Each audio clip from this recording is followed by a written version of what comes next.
চোর যদি আসলেই চুরি করে তাহলে তার গলা ছোট হওয়ার কথা, কিন্তু না।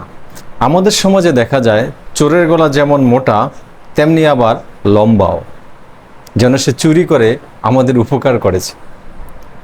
ভাবুন তো, এক ভদ্রলোক বাজার থেকে কারো মুরগি চুরি করে আনলেন।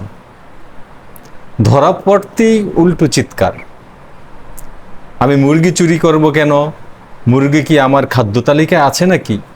আমি তো ডাক্তারের উপদেশ মেনে শুধু ডিমই খাই। এবার ওই বেচারা মুরগি হয়তো ভেতরে ভেতরে লজ্জা পায়, আহারে আমি চুরি হয়েছি, আবার প্রমাণ দিতে হচ্ছে। রাজনীতি হোক বা অফিস, এই দৃশ্য একেবারে সর্বত্র। কেউ টাকা খেয়ে বসে, আবার বলে আমি খাইনি, টাকাই আমাকে খেয়ে ফেলেছে।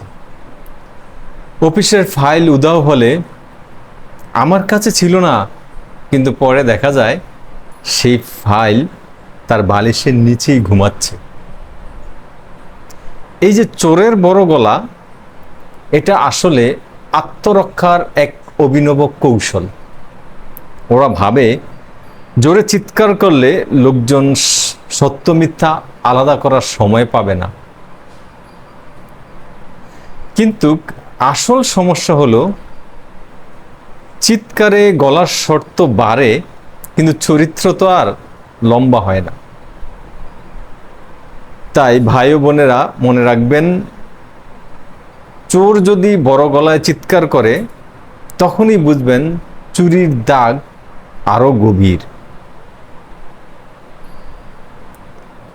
ধন্যবাদ সবাইকে। আল্লাহ।